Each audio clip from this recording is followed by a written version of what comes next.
Seconde Guerre mondiale. Juste après la capitulation du Japon. Hiro Onoda s'est caché dans la jungle de 1944 à 1974, refusant de croire que le Japon avait pu se rendre et que la Seconde Guerre mondiale était terminée. Pour lui, impossible que le Japon ne se rende s'il reste ne serait-ce qu'un Japonais en vie. Alors que le monde est en paix, il est resté en guerre pendant 30 ans. Bien le bonjour jeunes gens, on se retrouve dans une nouvelle vidéo où on change un peu de sujet. J'ai l'habitude de faire beaucoup de vidéos sur le monde et l'univers. Aujourd'hui on va partir sur de l'histoire, sur la Seconde Guerre mondiale. Un homme qui lui n'a jamais voulu sortir de la guerre. Pas parce qu'il aime ça, mais parce qu'il pensait que son pays n'abandonnerait jamais. Hiro Onoda est né le 19 mars 1922, dans le petit village de Kamekawa. Il est né 11 ans après le début de l'ère Taisho. Cette période est considérée comme un moment de libération culturelle et politique, notamment après les années qui ont suivi la Première Guerre mondiale. Issu d'une famille de 6 enfants, Onoda entre dans la vie active à 17 ans en travaillant dans l'import-export. Et je ne parle pas de drogue. À 20 ans, il est appelé, comme à peu près tous les jeunes de son âge au Japon, pour faire le service militaire. Il est sélectionné par l'armée impériale japonaise pour être formé dans les combats des guérillas. Il rejoint la 33e division à Futamata, qui est une annexe de l'école militaire Nakano. Dans celle-ci, on lui apprend les codes militaires Senjin-kun, qui sont particulièrement connus pour avoir une grande sévérité concernant les Japonais qui ne doivent jamais abandonner face à l'ennemi. Cela pourrait expliquer pourquoi certains Japonais continuent à se battre après la dite défaite, parfois par patriotisme, mais aussi par crainte que l'annonce de la fin de la guerre était un coup des Alliés et que du coup ils avaient peur de se faire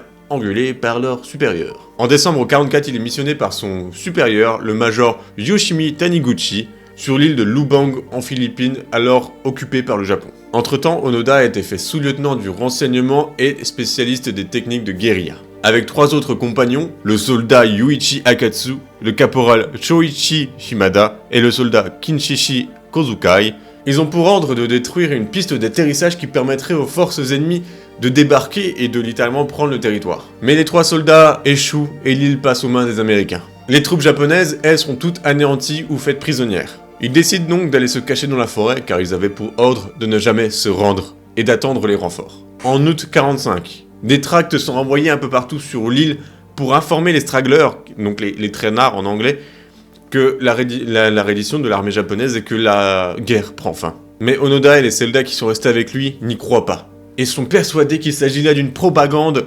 yankee. Ils se cachent dans la jungle en se nourrissant de noix de coco, de riz volé, de peaux, de bananes et de bananes, et ils sont persuadés que leurs ennemis, veulent juste qu'ils meurent de faim. Leur existence est découverte seulement en 1950, donc déjà 5 ans après la guerre, ils sont restés 5 ans dans cette forêt.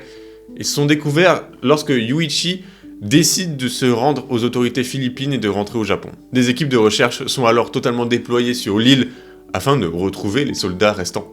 Hiro Onoda, lui, pense que les soldats japonais qui viennent essayer de les retrouver sont des soldats qui sont forcés par les forces ennemies pour les sortir de leur cachette. Ouais, leur imagination va bien loin. Des appels à reddition leur sont envoyés avec des photos de leur famille. Ils pensent que c'est un montage. Ils croient également que les avions qu'ils entendent survoler l'île sont une contre-offensive japonaise, alors que ce sont des avions de la guerre de Corée de 1950 à 1955. En juin 1953, Shoichi est blessé lors d'un affrontement avec des pêcheurs philippins. Soigné par Onoda, il est finalement tué dans une fusillade avec un groupe lancé à la recherche des stragglers. Il ne reste donc plus que Onoda et Kinshichi. Dans ses mémoires intitulées Au nom du Japon, Onoda confie que son ami et lui-même ont développé tant d'idées fixes qu'ils étaient incapables d'accepter quelconque quoi que ce soit qui ne s'y conformisait pas. Il explique qu'il pensait que le Japon ne s'en rendrait pas tant qu'un seul Japonais restait en vie. En 1959, les 2 hommes sont finalement déclarés officiellement morts, ce qui met fin aux recherches. Lors d'un affrontement avec un groupe de Philippins, en 1972, Kozuka meurt par balle.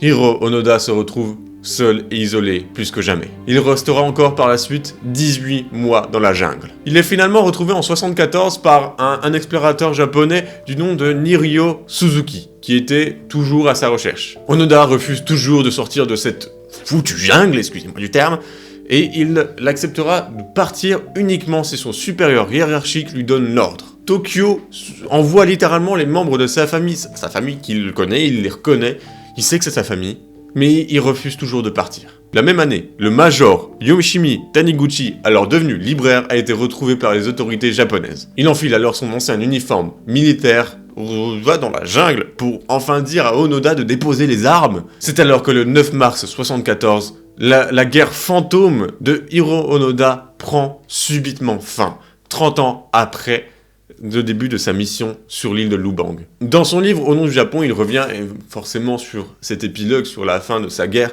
et il dit littéralement « Pour la première fois, je compris réellement la situation.